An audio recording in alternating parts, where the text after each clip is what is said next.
636, Nashville's Morning News on Super Talk 99.7 WTN. Welcome on in to your Monday. It is July 7th of 2025. Jody Barrett is joining us. And Jody, of course, everyone knows you represent the 69th District in the Tennessee State House, and you've got an announcement to make, so you have the floor. Well, thank you. Right, we'll just jump right into that, Dan. I did the same thing to Andy Ogles. He never forgave me. Oh, well, hey, look, I like it. Let's just get right to the point. It's like, thanks for coming in. What's your announcement? Go. Well, I am here to announce to your listeners and all of Middle Tennessee that I will be running for the Tennessee 7th Congressional District. Okay, so you want to replace Mark Green? I do want to replace Mark Green, yes, sir. So are you sure you want to do it? By the way, I said the same thing to Mark Green many years ago. Yes. Are you sure you want to do this? I'm absolutely sure I don't, actually, if I'm being 100% honest. But I'm responding to the urging of my constituents and grassroots conservatives all over the state who have been reaching out and pushing me to get into this race. They know that the America First conservatives in Congress and President Trump need reinforcements. And we need to fill this seat as quickly as possible. So relatively speaking, there's guys that have been in the state legislature for years. You started in 2022? I did 3 years now. This is just finished my third session, which I think have gone like dog years. So it feels like I've been there for 20. Wait till if you get to Congress. That's right. I mean, goodness gracious. But you want to make a difference, and you want to go and try your hand at Washington, D.C. Do you have any worries about going to Washington, D.C. and just jumping in all of that dysfunction? Sure. Well, I mean, look, I talked to Dr. Green about this. Before I made my decision, I reached out and got some advice from him and asked him about it. And he said, look, unless you just have a burning desire to do this, to go to Congress and be in the middle of that mess up there, I would encourage you not to do it. But because he said it, and I'll quote him, the job sucks. And I understand that going in. But there's a big difference between Nashville and D.C. and what's going on there versus here. And with the supermajority here, it's difficult for conservatives. We have 75 members of the state house. We only need 50 votes to pass anything. So, they can pass things through here in Tennessee without talking to or considering anything that the conservatives have to say. But in D.C., they need every vote. And that means that I would have some influence over policy and the ability to make minor changes or, maybe just tick the needle a little bit in the right direction. And then also that my vote will mean something and they'll need it, which means I can get some things done for the district. So let's talk about what kind of congressman you would be. But first, just real broad brush about the kind of state lawmaker you have been. You were against the Tennessee Education Freedom Act. Of course, everybody knows what that is, providing scholarships for Tennessee students. I don't want to relitigate that. Trust me. We all talked about that to death. But why were you against it? The main reason, the easy answer, is because my district was against it. Okay. Because your district is more rural. It is. It's a rural district.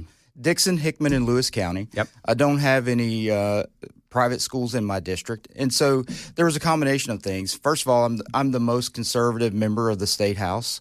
And according to the Tennessee Legislative Report Card, the most conservative ever. So because of that, I'm looking at the fiscal impact of that bill and then how much money we're spending versus how many kids we're actually going to benefit from it. And I think we're already seeing that maybe more of the money's going to kids who are already in private school. So I don't know how much education freedom we're actually creating by that. And so certainly in my district, there was not a lot of pathways being offered because we're actually encouraging, by putting that money out there, we're actually encouraging families to take their children out of our district to neighboring counties, which is not good for these rural communities. And again, don't want to relitigate it because there's a lot of national issues that I want to talk about. President Trump, though, did come in and endorse it. So are you worried that that's going to be an attack point where, Donald Trump was for this thing and you were against it? Is that something that you're worried that your opponents might come after you for? Oh, I'm sure they'll try, of course. But I think it's important to point out I support President Trump's version of school choice. The idea that he has put out about doing income tax credits for individual families for their educational costs, for expanding the 529 plan to include secondary education and private school tuition. I'm all for that. Getting rid of the Department of Education? I'm all for that. So let's go through a couple of just issues that if you were in Congress right now, you would vote on it. But what do you think of the big, beautiful bill? Would you have voted for it? Yeah, I think I would. I mean, obviously, it's not perfect. There's no such thing as a perfect piece of legislation. True. Yes, but this is what America First looks like. You know, reducing taxes, securing the border, getting rid of the woke nonsense. You know, that's what people elected Donald Trump to do. This is what we voted for. How do you? Because I guarantee you, there's going to be a lot of folks running in this race, and they're all going to say that they're America First. They're all going to be saying that, you know, they're here to back up Donald Trump's agenda. How do you differentiate yourself from all the other people that are going to be running saying the same exact thing? Well, I think the difference is I have a record. You know, the people are going to have a choice in this race. They can choose a blank slate bureaucrat who has no record, who's been handpicked by the establishment, or a PAC purchase puppet who's going to do whatever the PAC money tells them to do, or they can choose a conservative fighter who's got a record that you can look at for 3 years to see exactly how I voted. You can see the legislation that I have run, so you don't have to guess what I'll do when I get to D.C. You can already see. Is there anything that when you look at the last 3 years of your time in the state legislature, is there anything that you look back on and you think, maybe that wasn't the best play for conservatives? I mean, boy, that's a deep question. Well, for me personally, there's a couple of things that probably politically were not the best decisions in the world. But again, I don't do things for political reasons. The votes that I take, the votes that I cast, the things that I say whenever I stand up on the floor, I'm not making political calculations. I'm doing what the people voted for me to do. My job as a representative is to say what they would say if they were sitting in the chair and push the button that they would push if they were sitting in my seat. So, you know, when I talk about getting these awards for being Conservative Legislator of the Year or having a perfect 100 voting score, those aren't my awards. Those are my district's awards because I'm just reflecting what they want me to do. One of the things I find interesting is that right now you're the representative for the 69th. You're going to run for the 7th. Yes. Very different, districts, if you will. The 69th obviously is rural, and you just mentioned that earlier. Mm-hmm. The 7th, I mean, you've got Clarksville, you've got Williamson County, you've got some rural areas as well, some parts of Nashville too. So, I mean, how do you reach all of these different types of voters? Well, I think the one of the things that I have that's an advantage over some of the other candidates is I am born and raised here, educated here in the public schools, grew up here. I know the rural communities. So the Perry County, the Wayne County, Houston, Benton, Stewart, those are my people, so to speak. But I'm also an educated attorney, practiced for 25 years, spent a lot of time in Williamson County and Davidson County courtrooms. I know the people there, and I know the communities. Dixon has been my home. I've lived and worked coming back and forth. I've raised my kids here. My wife and I homeschool our kids. So, you know, I can communicate and connect with folks of all walks of life. Jody Barrett is joining us on Super Talk 99.7 WTN. More. I'm going to warn you what my next question is. All right. Why does everybody hate Congress? Oh, I love it. We're going to talk about that coming up next. Time to check the roads on WTN. Weather today, very hot. It's going to be 92, going to feel like 100, possible thunderstorms as well. Appreciate you listening to Nashville's Morning News on WTN. State Representative Jody Barrett is joining us in studio, announcing his intention to run for the 7th Congressional District, replacing Congressman Mark Green, who has retired from politics. So, Jody, let's talk about it. You want to run for the 7th. Everybody hates Congress. That's no secret. Yet you want to join this club. So talk about why it is that people hate Congress. Well, I think mostly because they see it as being highly ineffective. You know, for most of my adult life, Congress has been in gridlock, and not been able to get a lot done. And even when Republicans get the majority, it seems like we still kind of, do Lucy with the football and pull it out of the way of Charlie Brown. And so, part of the reason I'd like to go up there is I think I can contribute to help getting some things done. We have a very slender majority now. We need to hold on to it, and we need to make sure that whoever we send to Mark Green's seat has the ability to come back next year in the midterms and hold on to that seat. We can't put somebody here who's going to be vulnerable to the attacks that are coming from the Democrats. Well, and that brings me to my next question, which is, there's two types of Republicans. There are the ones that will hold the line on conservatism. There's others that will want to, dance with the Democrats a little bit, reach across the aisle, try to, work with them and all that kind of stuff. I mean, which one would you be? I'm pretty hardcore conservative. So, yes. And here in the State House, the Democrats just don't have any ability to really help do anything. So there's not been any incentive to work with them here. And honestly, they haven't given us a whole lot of opportunities because they are loony as they come. And it's no different in D.C. The lunatic left has taken over the Democrat Party, and it's even worse at Washington.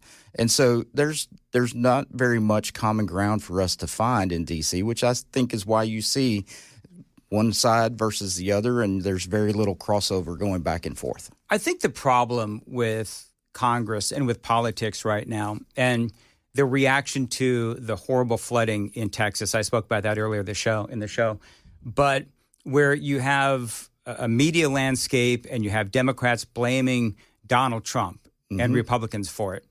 And I think that part of the reason why people hate Congress is because of the way that, I'll be partisan here. It's fine. The Democrats react to Republicans and conservatives. So just for me, as a guy listening to you making your announcement, I don't like to hear people saying, oh, I'll reach across the aisle. Right. When you reach across the aisle to a party that thinks you're Hitler and a bunch of Nazis, I don't know how that's going to help. I think that part of what we need to do is everything we can to hold the line of conservatism. Do you disagree with Donald Trump on anything?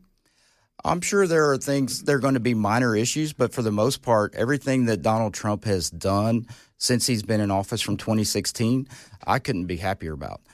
Starting with the Supreme Court picks, going all the way forward to foreign policy and the way he's handled some of these folks. You mentioned not reaching across the aisle. Same thing with Iran.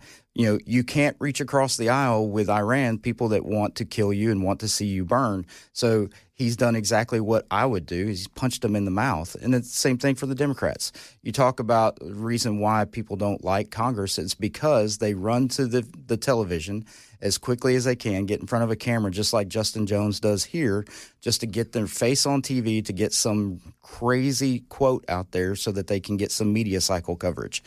So your campaign, tell me in 60 seconds, what is your elevator pitch to the people of the 7th? The elevator pitch is I'm born here, I'm raised here, I'm Tennessee tough, and I've got a record to prove it. I'm one of you, and I'm ready to go to D.C. and be your voice up there. Okay, that was only 20 seconds. So core issues. So, clearly you're tough on illegal immigration. You are very pro 2A. Yes. These are the things that I know about you. So yes. Talk about what committees you might want to be on. Talk about ultimately, I know you want to support Donald Trump and what he does. You're very fiscally conservative, and I love that. How concerned are you about the debt and the deficit? We just passed the big, beautiful bill. Yeah. You're like me. It's sort of like, I get why we did it, but man, I hate that debt and deficit. Yeah, it's a problem, and it's the millstone around our neck that will take us down if we don't do something about it. No doubt about it. But we didn't, Rome wasn't built in a day. We didn't build this debt with one bill or one piece of legislation, and we're not going to get ourselves out of it with one piece of legislation. It's going to take years and years of consistent conservative principles and sticking to that to make sure that we get out of this thing. So what committees would you like to be on? What would you like to focus on when you're in D.C.? So here in the state level, I really enjoyed serving on the Finance Committee. Okay. It has such a broad, coverage of all the departments of government. I would love to be able to do that in D.C., have the ability to touch a little bit of everything. I'm not trying to be the next Mark Green. The sequel's never as good as the original. So, yes. Homeland Security would be great, but that's not necessarily my area of expertise or background. So there are other things that I think I can offer and bring to the table with my business background, my education in law and my constitutional conservatism. So I think that Speaker Johnson will find plenty of spots that I think I can help out. What was your specialty in law? I'm a real estate attorney. Okay. But I do a lot of municipal work. So I've done industrial development board work, the Dixon Housing Authority. I've represented the school board, kind of a little bit of everything at the municipal level. Mm-hmm. Done some trial work along the way. I've been a public defender in the past. Mm-hmm. 27 years now, I think, or 26 years under my belt, you kind of get a broad spectrum of things that you get experience in. So what does the next, several months look like for you?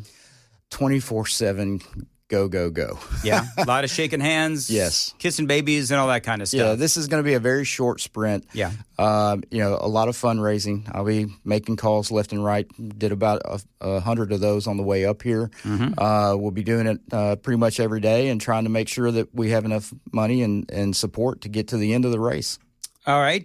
Jody Barrett for Tennessee.com, Jody Barrett for FOR, Tennessee.com.